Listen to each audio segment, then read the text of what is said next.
They denied Elijah Carter a loan on a rainy Tuesday morning. "Mr. Carter, we've reviewed your application," said Amanda Winslow, the loan officer at Hamilton First Bank. Her voice was smooth, rehearsed, and cold. Unfortunately, your request for a small business loan has been declined due to insufficient collateral and concerns over your credit history." Elijah stared at her across the polished oak desk, rain dripping off the brim of his worn fedora. His brown hands clenched tightly around the folder containing his business plan, 50 pages of forecasts, strategies, and dreams. "Excuse me," he said slowly, eyebrows raised. Amanda didn't flinch. "Your application doesn't meet our standards. I have no debt. I've saved up for 10 years. I'm asking for a $100,000 loan on a business projected to gross $750,000 in the first year. The numbers are solid. You said last week that everything looked promising." Amanda leaned back in her chair. She flicked her blonde hair over her shoulder and offered a practiced smile. "Things change, Mr. Carter. After reviewing it with our board, we found red flags." "Red flags," Elijah echoed, his voice growing tight. "Like what?" "Well," Amanda flipped through the papers, not even looking at them. "No college degree. No previous ownership experience. Your business plan, while detailed, lacks certain sophistication. My plan was reviewed by a certified CPA and a retired banker. I've spent years preparing for this." Amanda's tone shifted. It was subtle but unmistakable. She leaned forward, elbows on her desk. "Mr. Carter, let's be honest. Starting a high-end restaurant in the financial district isn't exactly something people like you usually do." There it was. "People like you." Elijah stiffened. He took a slow breath, steadying himself. "I see," he said calmly. Amanda didn't respond. Her eyes darted to the door, already ready to move on. Elijah stood. "Thank you for your time."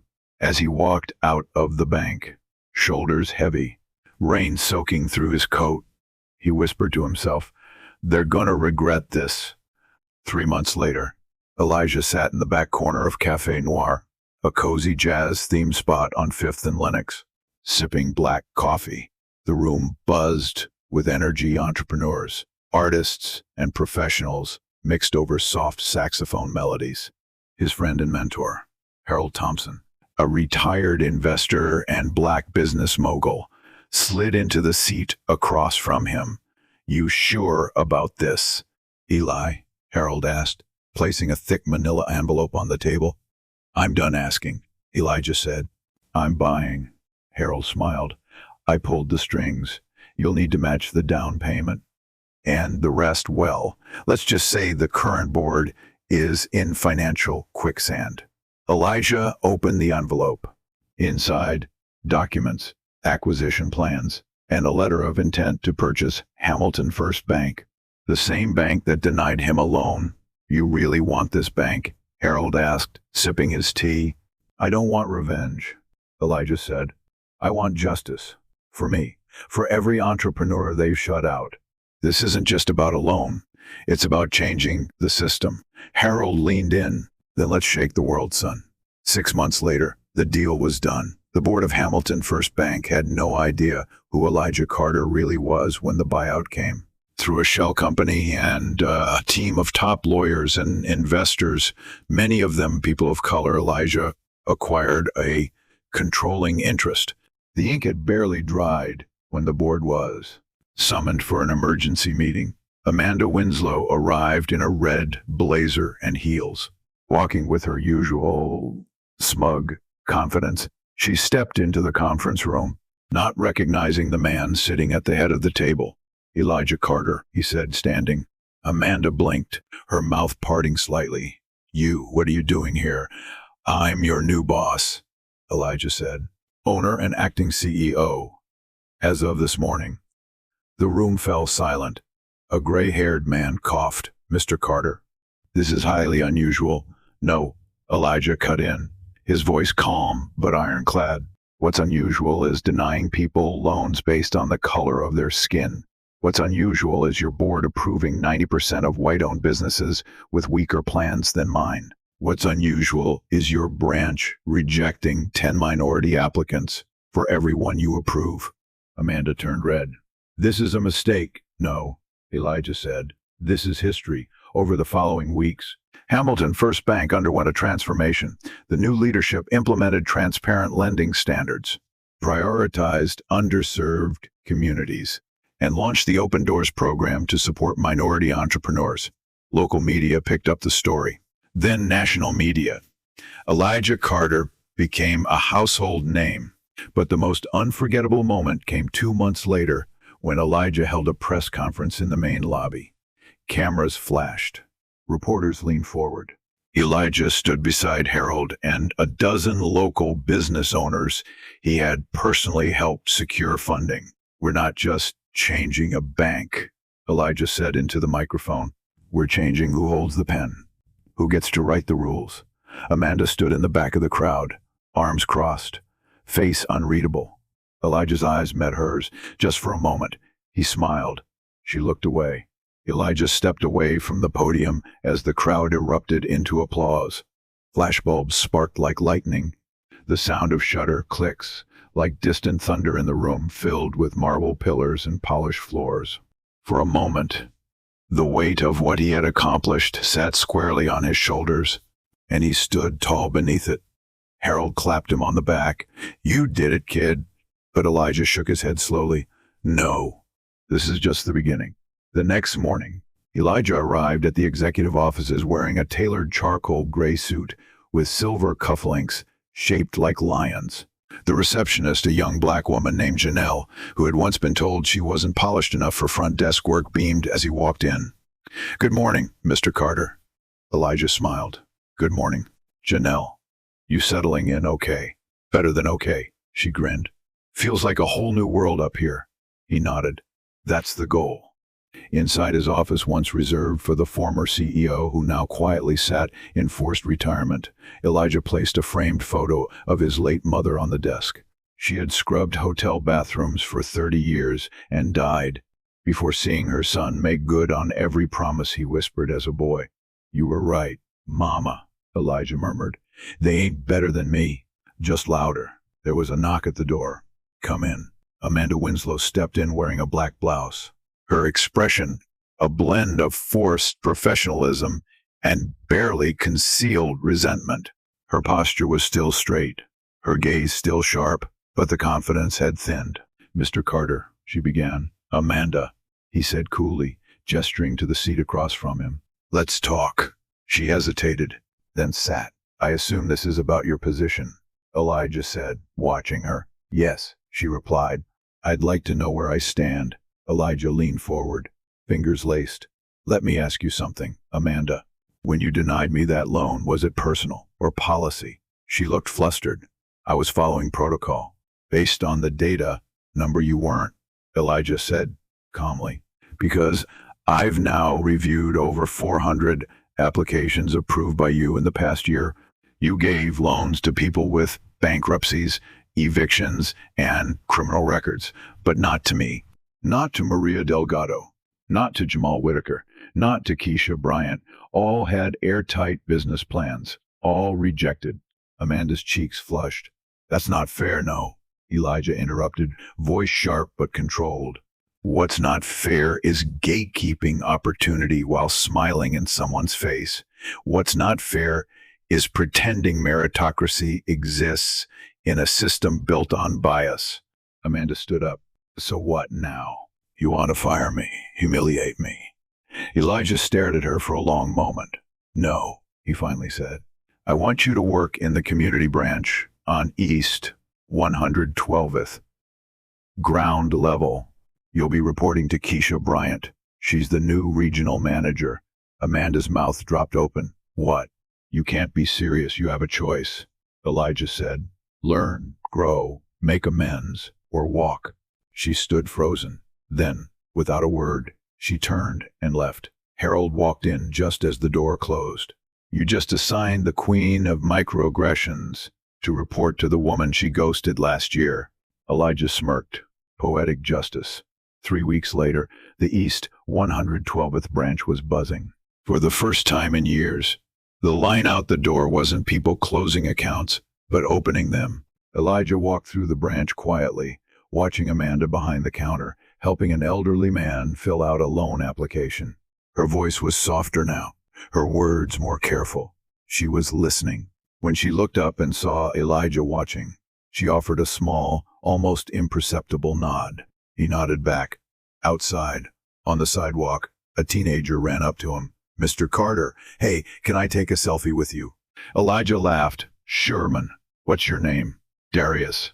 I saw your video online. My mom says you're like a real-life superhero.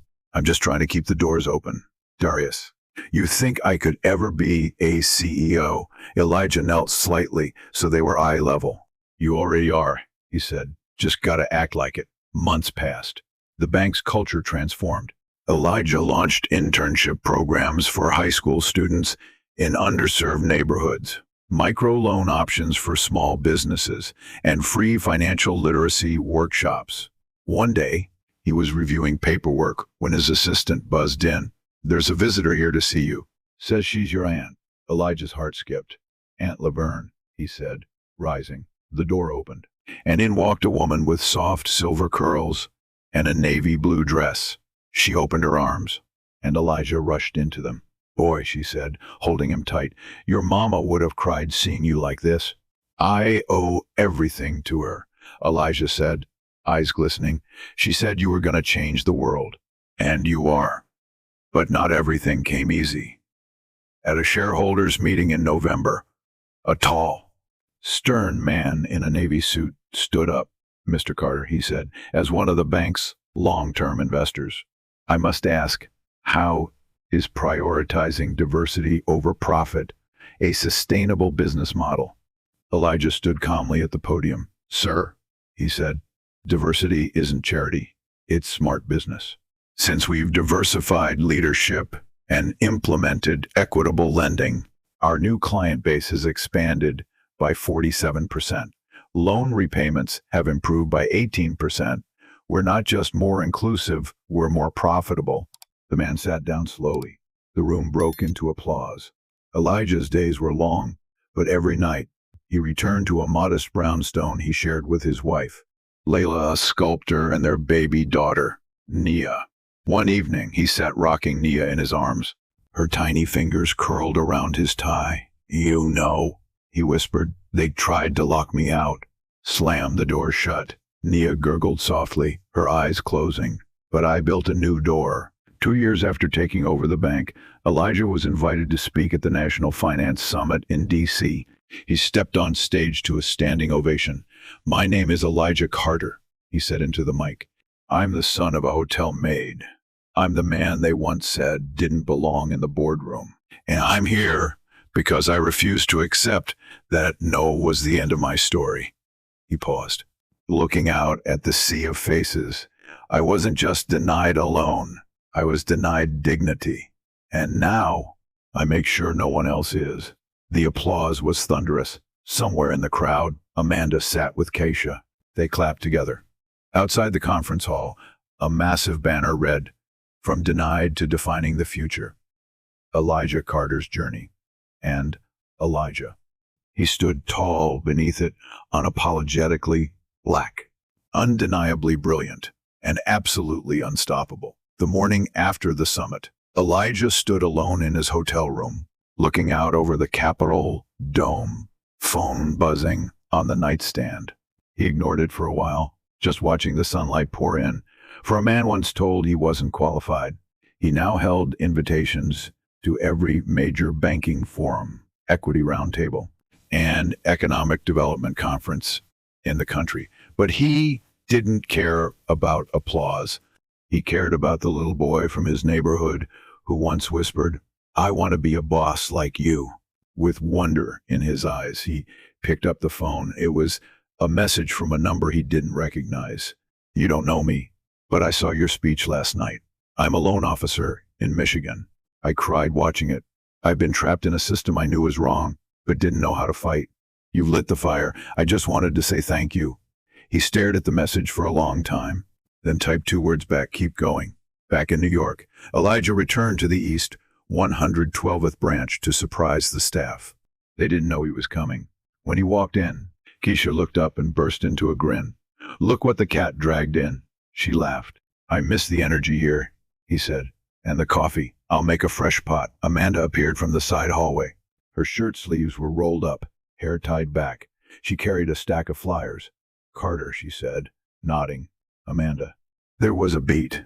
"I've been running the financial literacy class every Saturday," she said quietly.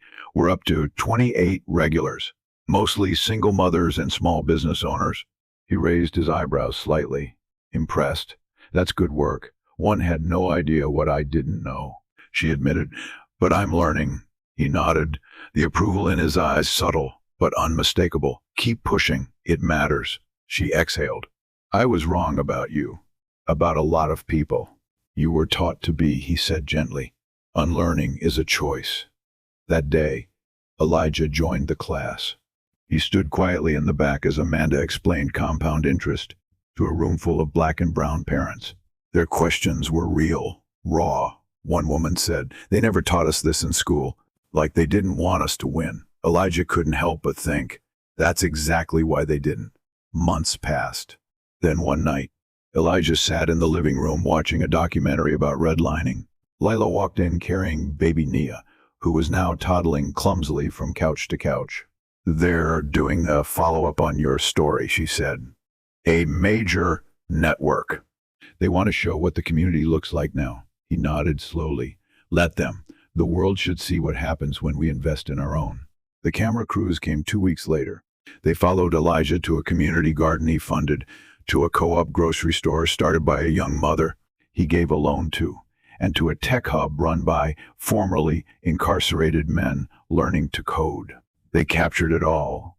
The smiles, the success, the ripple effects. And in the closing scene, Elijah stood on the steps of the bank with the community behind him. He looked straight into the lens. "They denied me a loan," he said. "Now I give them." Cut. But not everyone was celebrating. Behind the scenes, the old boys club that had once ruled the banking world watched Elijah's rise with quiet fury.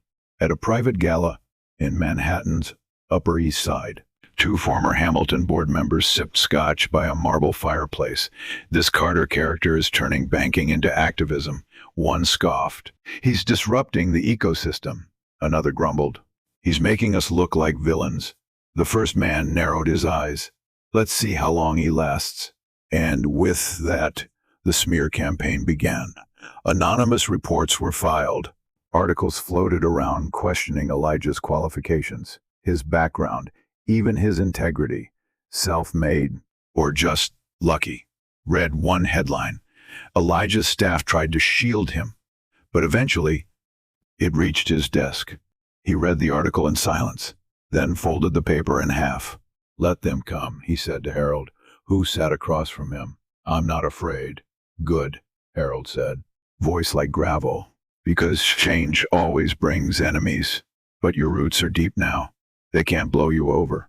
But it wasn't just a storm outside, it came from within. At the next board meeting, one of the newer members, a slick suit wearing finance bro named Tyler, stood up. "I think it's time we consider expanding aggressively. Forget community banking. Let's merge with Apex Bank. Go big or go home." Elijah folded his hands. "No, we're not selling out the mission for scale. Not now."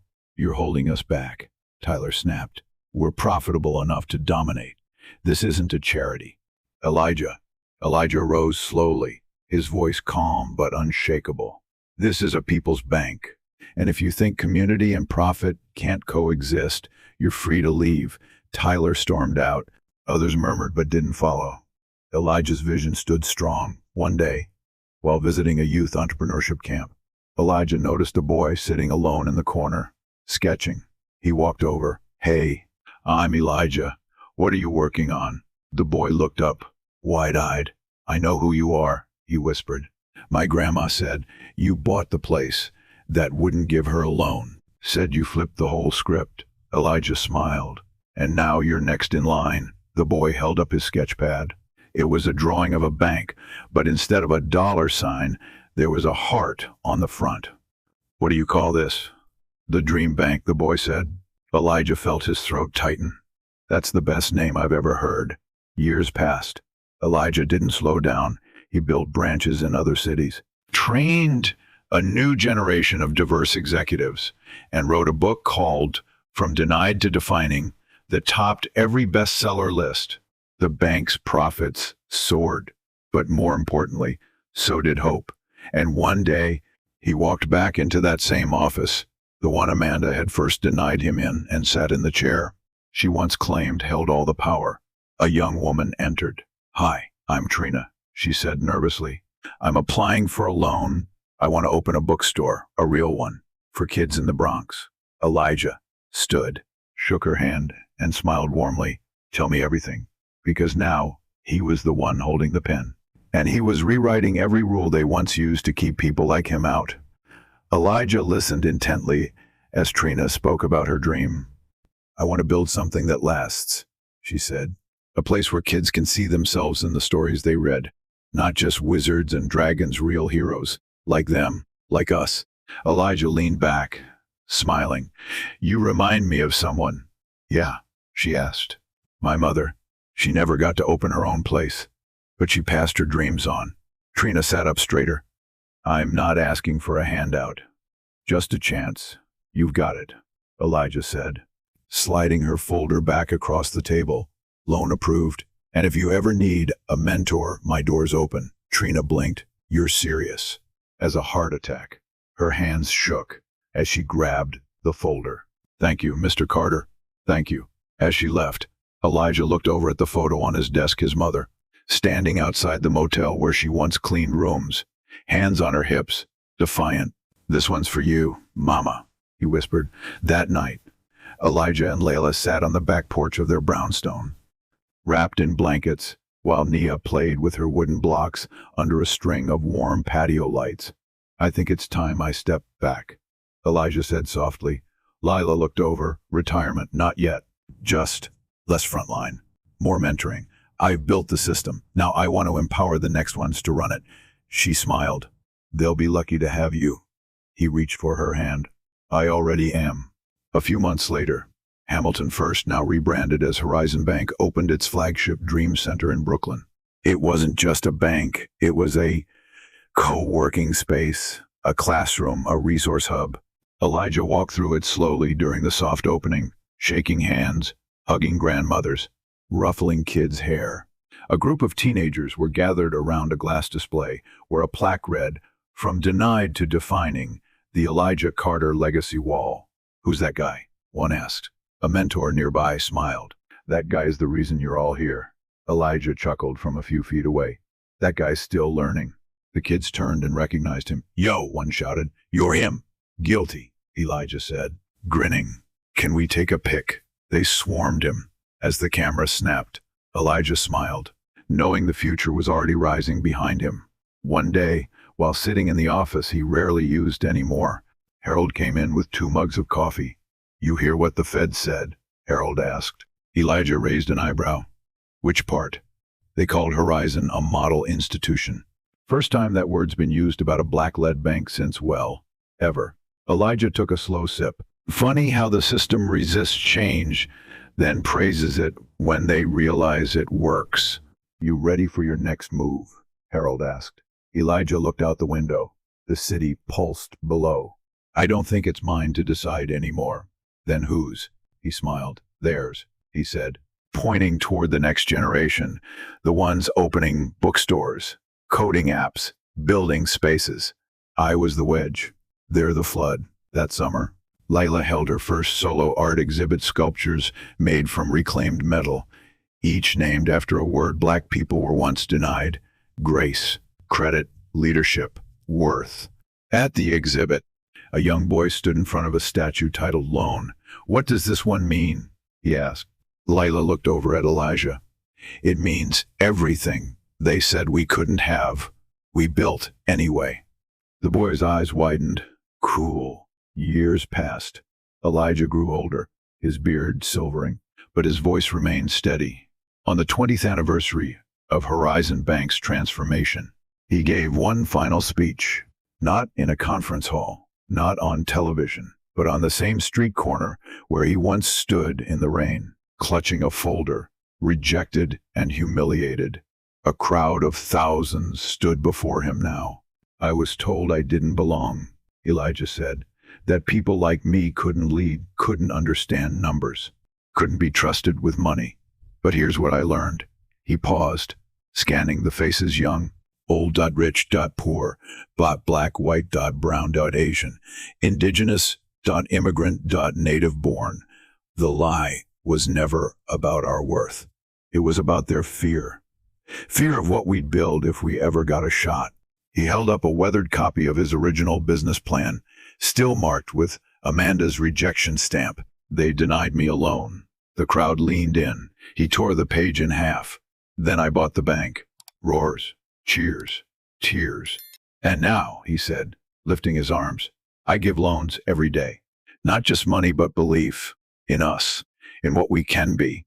Because when we own the table, we don't just change the meal, we change the future. The crowd exploded.